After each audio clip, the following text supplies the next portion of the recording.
Good morning and welcome to Morning Movie News, where you might have noticed the movie news cycle has slowed down significantly, if not stopped outright. Why is that?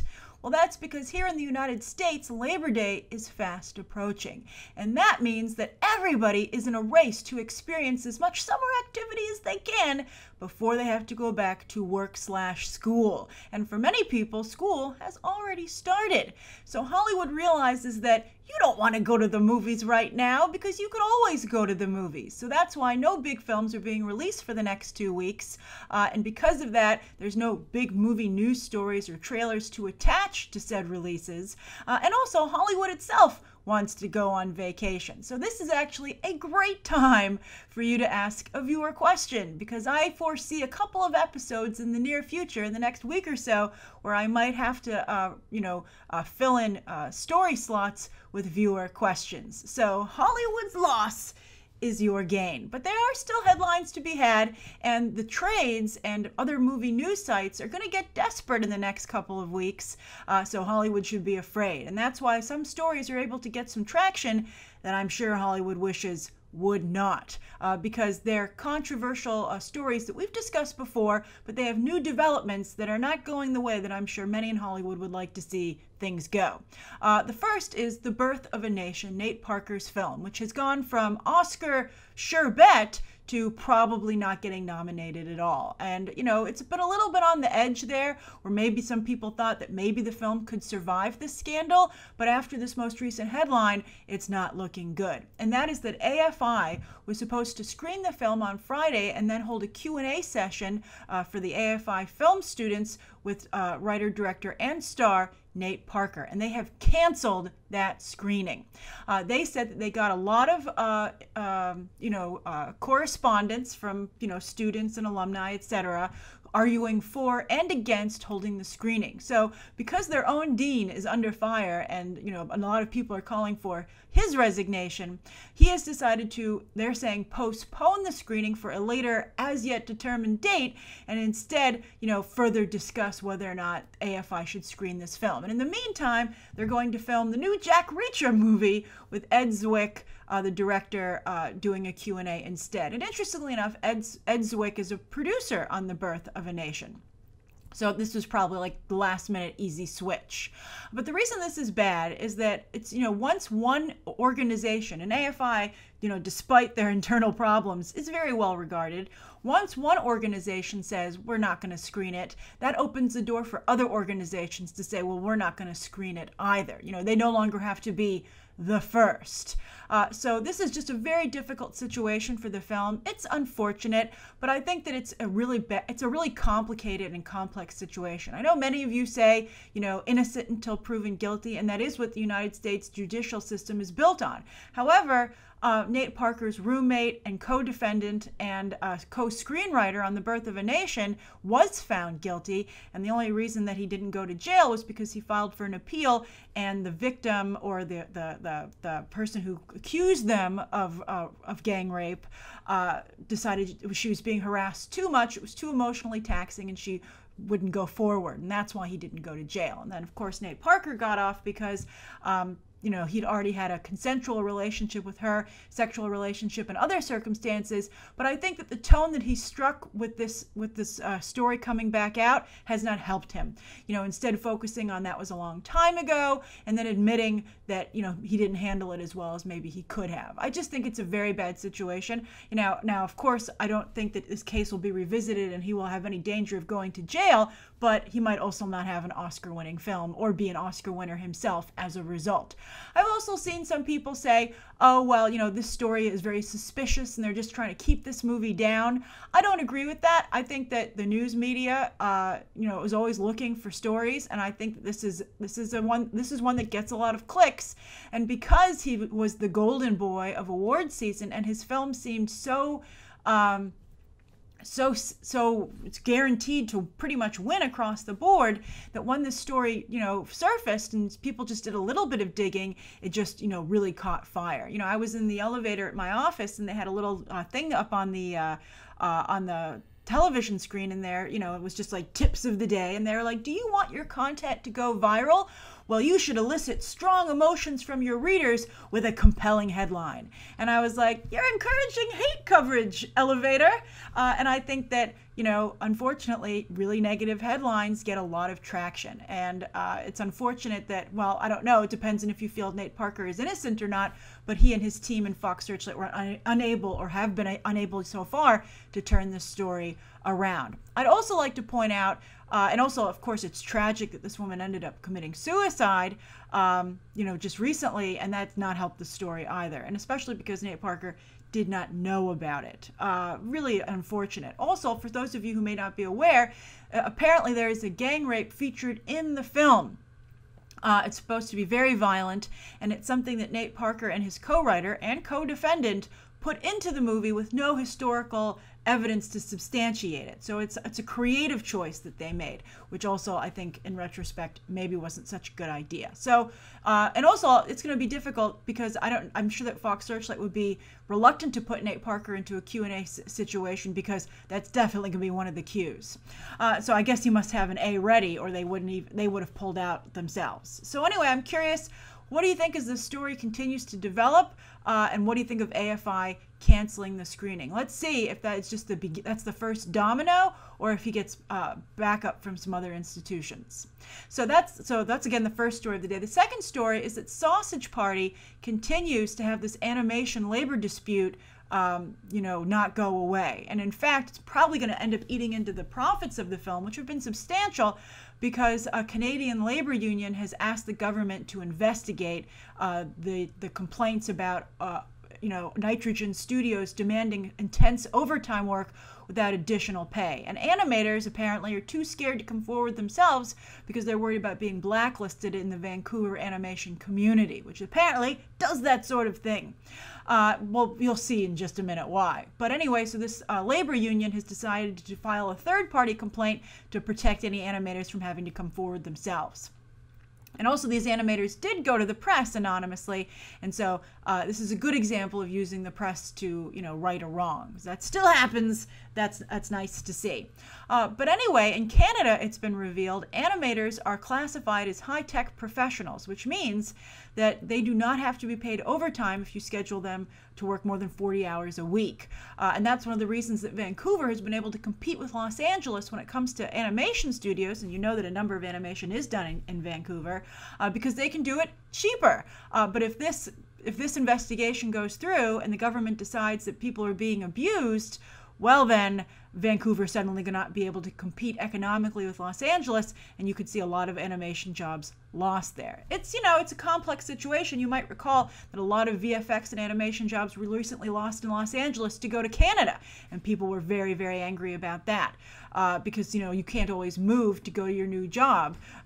Someone else is going to get it. So it's a really complex situation, but I really, it's one of the things, like, for instance, people always talk about how inexpensive it is to make things in China, because they also have a lot of labor loopholes. However, I think you're starting to see more people stand up for labor rights there. And so I think that, that's not going to last forever either. So it's interesting, people talk about, exports and imports and jobs leaving the United States. And I think stories like this point to the fact, and also the controversy over the way iPhones are built in China. I think it shows that this isn't going to go on forever, that eventually these loopholes will be closed and the playing field will be leveled once again. So we'll see what happens, but I'm glad that these animators might get some of the money that they're owed, but they might also end up imploding the animation industry and have to move back to Los Angeles or to whatever other place is, the next place that comes up with some loophole to these things really should be unionized. I don't think you should abuse workers. I think it's really tragic, but it happens all the time. There's a lot of problems with safety even in the film industry, and how, they don't do anything to protect from overtime and people having car accidents, etc., having to drive home too tired. So anyway, those are the two controversial stories of the day. Now let's have a fun, light one. And this comes from BTT viewer Connie, who saw my story about the lightsaber patent, technology that Disney filed over the weekend to create some lightsaber experience at their theme parks. And we talked about, how this was a direct, way to compete with Wizarding World of Harry Potter. Well, Connie sent me news that Universal is, filed their own patent, and they have their own ride that they're developing, which sounds pretty amazing. So thank you, Connie, for the heads up. So what did Universal file?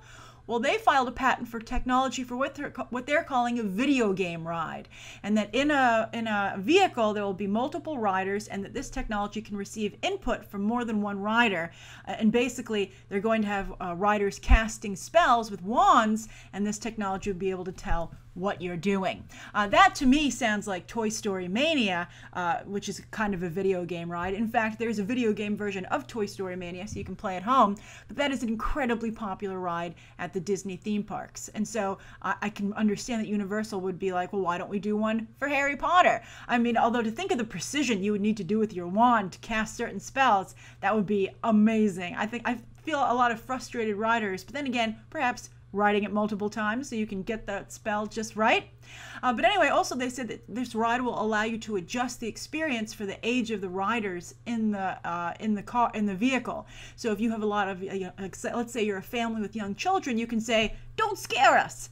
But that might mean the opposite as well. If you're like, "We're all adults, scare the crap out of us." That would be also amazing. And that would also mean multiple experiences, even beyond adjusting for the age. That would also mean that, you could ride it multiple times and no one experience would be the same. So that sounds amazing. And I think that Universal has to keep developing the Wizarding World of Harry Potter. Right now, their experiences are mostly, just roller coaster type rides, or, that kind of an experience, thrill rides. But this is a different kind of thing. And again, as I said, sounds to be modeled directly after Toy Story Mania. Very cool. All right, so those are the 3 stories of the day. And I have a great viewer question from Shuslin Reader. And Shuslin Reader, and I love this, it paints a picture. So Shuslin Reader says, "Question, Grace. A friend of mine is headed off to film school this fall. Congrats to your friend. And while helping him pack, you're such a good friend, he jokingly mentioned that I could help produce his first big movie. While I know he was joking, I was wondering, how do you become a Hollywood producer?